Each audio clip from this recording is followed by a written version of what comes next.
Buenas tardes. Gracias por estar aquí. Para darles el resumen del paquete de ingresos que se ha venido trabajando, estamos muy contentos porque el dictamen recoge lo que ha propuesto el gobierno en estos 2 años. Tener finanzas públicas sanas, tener una deuda controlada, no aumentar impuestos y no aumentar el precio de los energéticos. Es un paquete económico prudente dentro de la gran complejidad económica que estamos viviendo, la más difícil desde 1932, una crisis económica global. Nuestro país no cae en la tentación de las salidas fáciles, como ocurrieron en el pasado, como ocurrió durante los gobiernos neoliberales, donde la prioridad era completar el gasto, completar la bolsa del gobierno, a costa de afectar la bolsa de la mayoría de los mexicanos, a través de impuestos, a través de gasolinazos o de sobreendeudar al país. La lógica es completamente distinta. Sabemos que la economía está cayendo. El año que entra hay una proyección de crecimiento, pero ese crecimiento no alcanza a recuperar lo que hemos perdido por la pandemia. Entonces, ¿cómo resolver el asunto del gasto del gobierno? Principalmente se ha recurrido a la austeridad republicana y a una mayor eficiencia en la recaudación. Hemos logrado modificar el mecanismo de actualización que proponía el Ejecutivo en el tema de la gasolina, que podía interpretarse como un aumento, y se ha dejado simplemente la garantía de que el precio de los combustibles va a ajustarse exclusivamente por inflación. Es decir, se está cumpliendo que no habrá gasolinazos. También se evita, con no tener impuestos, que se le ponga una carga adicional a una economía que queremos entre en recuperación. También comentarles de un asunto que he leído algunas notas por ahí que no son precisas. El tema de un artículo transitorio que tiene que ver otra vez con el Fondo de Salud para el Bienestar. Al igual que lo procesamos en las iniciativas de los fideicomisos, viene un transitorio en la Ley de Ingresos para reasignar 33 mil millones de pesos de ese fondo, que tiene su contraparte en el presupuesto de egresos, y ahí claramente se señala que es para la compra de la vacuna del COVID. Entonces, ¿qué vamos a hacer para que quede más claro, para que no haya dudas, para que quede muy limpio este asunto? Habíamos anunciado desde los fideicomisos que íbamos a meter una iniciativa a la Ley de Salud para desde ahí cambiar el destino del fondo. Estamos presentando por parte del diputado Iván Pérez Negrón esta iniciativa para adicionar un párrafo al artículo 77 bis de la Ley General de Salud, donde lo que va a hacer es no desaparecer el Fondo General de Salud para el Bienestar, o como se conocía antes como Fondo de Riesgos Catastróficos, sino que lo va a topar y los excedentes lo va a poder reasignar. En esta ocasión vamos a modificar esa ley y reasignar lo que venía en la Ley de Ingresos de los 33 mil millones de pesos. Entonces, ¿qué va a ocurrir? Que vamos a ajustar la Ley de Ingresos el día de hoy en una cifra de 33 mil millones de pesos por debajo de la iniciativa del Ejecutivo. Vamos a presentar esta iniciativa, la semana que entra la dictaminaremos y la enviaremos al Senado. El Senado aprobará esa ley en lo que está discutiendo la Ley de Ingresos. Y una vez que sea aprobada, entonces regresará esos 33 mil millones de pesos a la Ley de Ingresos, para que cuando nos regrese, pues ya habremos recuperado esa cantidad y no modifiquemos el monto de gasto y efectivamente aseguremos que vamos a tener los recursos para la vacuna del COVID. Esto lo hacemos porque queremos que quede muy claro que no vaya a haber una mala interpretación. Es algo que hemos platicado con todos los grupos parlamentarios. Voy a dejar a mis compañeros de la Comisión de Hacienda que den más detalles sobre este paquete económico. Por último, decirles que ya fue aprobada en la Comisión de Gobernación la convocatoria para la consulta popular, minuta que nos llegó del Senado de la República. Hoy se le dará publicidad y probablemente en el transcurso del día de mañana lo vamos a aprobar para ya tener lista la consulta popular, este ejercicio que va a ser histórico para el pueblo de México, que pueda manifestarse sobre el juicio a los expresidentes. Entonces voy a dejar a mis compañeros que han estado pegados a la Comisión de Hacienda, tienen todos los detalles para que expliquen un poco más de este paquete. Pero lo más relevante, les diría, son 4 aspectos. Se mantienen finanzas públicas sanas, no se endeuda el país, no se aumentan impuestos y no se imponen gasolinazos. Es un paquete prudente, responsable y que va a ayudar a generar certidumbre sobre nuestra economía. Hay que valorar que a pesar de la dimensión de la crisis, ninguna calificadora, ningún agente financiero está poniendo en duda la sostenibilidad de las finanzas públicas en México y ese es un gran logro y un gran factor de certidumbre para la economía en general. Listo, ¿quién quiere? ¿Iván? ¿Marquitos? Si quieren. Gracias, coordinador. Muchas gracias. Efectivamente, después de muchas reuniones de trabajo, de buscar, como siempre lo hemos hecho como grupo parlamentario mayoritario, los consensos, se han aprobado ya en la Comisión de Hacienda y Crédito Público los diferentes dictámenes que integran el paquete fiscal para el 2021 y resaltar que muchas de las preocupaciones que se expresaron en el Parlamento abierto, donde los diferentes sectores estuvieron haciendo propuestas específicas, sugerencias, fueron valoradas y analizadas de manera muy estricta por parte de las y los diputados del grupo parlamentario y con un exhaustivo examen técnico por parte también del equipo técnico de asesores. Se han por ahí aclarado muchas de las inquietudes que se tenían, sobre todo con el tema del uso de la tecnología para efectos de seguir abonando en el cumplimiento de las facultades que tiene la autoridad fiscal. Se elimina todo ese sesgo que se estuvo manejando respecto a que ahora el SAT iba a poder llegar a tomar fotografías o videos indiscriminadamente en los domicilios de los contribuyentes. Ha quedado perfectamente clarificado ya en una propuesta que se hizo en términos de consenso al artículo 45 del Código Fiscal.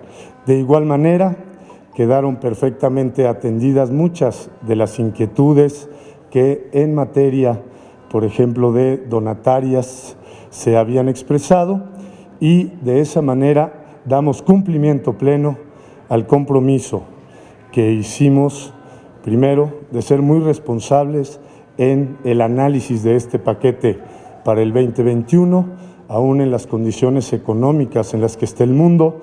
Por supuesto, nuestro país no está exento. Se vuelve a demostrar que la mayoría en la Cámara de Diputados seguirá actuando de acorde a lo que comprometimos en el proyecto alternativo de nación. Seguiremos dándole cauce pleno al Plan Nacional de Desarrollo del Gobierno que encabeza Andrés Manuel López Obrador y actuaremos siempre a partir de la legalidad y siempre pensando en el bienestar de la gente. Muchas gracias.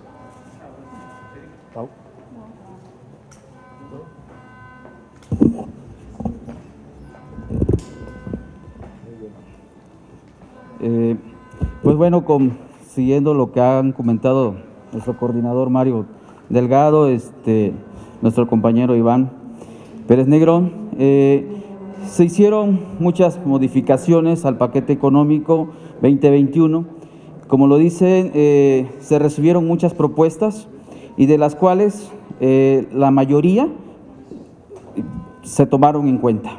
Es un trabajo que fuimos realizando desde que nos hicieron llegar el paquete económico el 8 de septiembre de 2020, el cual fuimos perfeccionando y que de la semana pasada hacia acá hemos ido trabajando, los demás compañeros que no están aquí también presentes, pero que fueron muy positivas, junto con todos los funcionarios de Hacienda.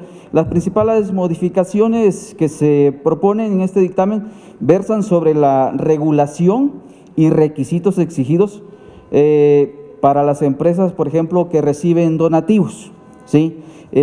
También habla de una mayor transparencia sobre los ingresos que reciben estos tipos de instituciones y si bien hay una pertinencia, por ejemplo, en el caso de las donatarias autorizadas, es de que, ¿cuál es la idea? Que ellas, las donatarias, sigan teniendo fines sin lucro, pero se da una opción que cuando haya lucro pasen ya a formar parte con actividades de lucro.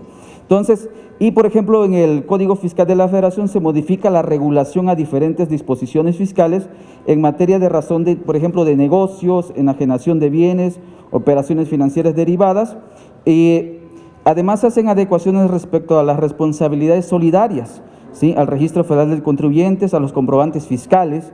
Y también, por ejemplo, en el respecto al uso de tecnología, se modifican los artículos 45 y 69. Ahí se hicieron unas modificaciones precisamente el día de hoy. Y se realizan modificaciones también respecto a la presentación de informes y documentos, la revisión electrónica, la transmisión indebida de pérdidas fiscales. En materia, por ejemplo, de acuerdos conclusivos, se limita el plazo a los 20 días siguientes a aquel en que se haya levantado el acta final. Asimismo, se hacen modificaciones en materia de definición de mercancía, contrabando, recurso de revocación, y también se precisa en cuanto al abandono de mercancías que se permita la notificación. Como podemos observar, la miscelánea fiscal fue muy completa, es un cúmulo de reformas hechas a diversas disposiciones en materia tributaria, la cual transita bajo 6 principales ejes que son la simplificación administrativa, la modernización, gestión tributaria, eficiencia recaudatoria, combate a la corrupción y evasión y elusión fiscal. Es muy completa, hemos seguido y vamos a seguir trabajando en seguir perfeccionando estas modificaciones. Es lo que podemos decir en cuanto a las modificaciones que se plantearon a la miscelánea fiscal. Es cuanto, no sé si algunos compañeros quieran agregar algo.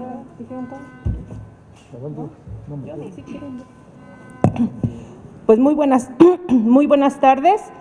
A mí lo único que me resta comentarles es que también estuvimos viendo el espectro radioeléctrico, lo cual estuvimos viendo que las bandas no estuvieran arriba de la media internacional, que se mantuvieran todavía en el nivel bajo, esto con el fin de que las telefonías no se vayan del país, que vaya a haber más inversión cada año y sobre todo que transitemos en la tecnología 5G.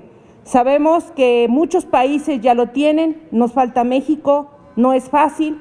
Vamos a seguir trabajando con Hacienda para lograr que estas bandas sean equitativas, tanto las satelitales como las móviles, para que puedan pagar el mismo precio. Por lo tanto, yo quiero comentarles que estamos muy contentos, muy a gusto de haber trabajado 4 o 5 días en conjunto para lograr estas iniciativas. Gracias.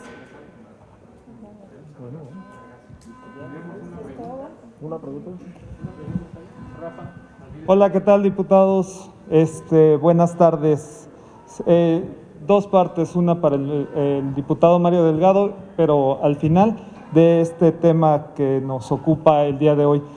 Hay una serie de información que no queda clara, principalmente sobre el espacio radioeléctrico, este ajuste. ¿Subirán las cuotas por el uso de internet y telefonía celular? ¿Cómo ven ustedes esto con esta modificación que acaban de hacer?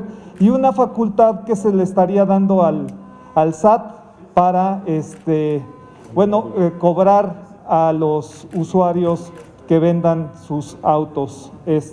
Esas dos preguntas, si es correcto esta información o no. Y bueno, preguntarte, diputado, se rechazó el día de ayer de parte del INE la encuesta espejo de Morena. ¿Qué opinas al respecto? Que pretendía hacer el CEN. Y si sigue en pie reunirse con tu contrincante para hacer un llamado a la unidad, porque siguen las confrontaciones. ¿Y cómo ves, pues, qué se debe de hacer tras el descalabro que tuvieron en Hidalgo y Coahuila? Gracias. Bueno, no hay aumento de precios en servicios de internet y telefonía, no hay aumentos. Y lo segundo, pues no quisiera hablar aquí de ese tema. Yo nada más te diría que ya estamos a punto de que se resuelva el tema de la encuesta. Qué bueno, el jueves o viernes habrá resultados. Yo creo que hay que hacer una reflexión muy profunda después de los resultados de este domingo, y yo concluiría que pues el dinosaurio sigue ahí, los gobernadores siguen siendo los mismos zampones de siempre. Entonces lo que tenemos que hacer es reorganizar a nuestro partido, reorganizar y hacer lo que nos enseñó Andrés Manuel López Obrador durante muchos años: formar estructura electoral, organizar a la gente, tener estructura de promoción del voto. Está claro que las preferencias son en favor de Morena, entonces tenemos que ser capaces como partido que esas preferencias en favor de Morena se vean reflejados en resultados electorales. Pero ya, para no hablar mucho de ese tema, si alguien quiere decir algo de los autos, aclararnos ese detalle. El SAT podrá, ¿no? ¿De qué? El SAT contemplan que pueda. También el tema de este exceso que se dice de facultar al personal del SAT para que tome fotos y video sobre los conflictos. De 45. Mira, eso ya 45, quedó claro, pero además es lejos de ser un tema persecutorio, es un tema de garantías más bien para el contribuyente. ¿Pero quién dice algo de los coches? ¿Cuál es tu duda de los coches? Perdóname. Los coches no viene. No, había la propuesta de incrementar el monto de los coches que son, pero no se va a mover. Bueno, muchas gracias. Gracias.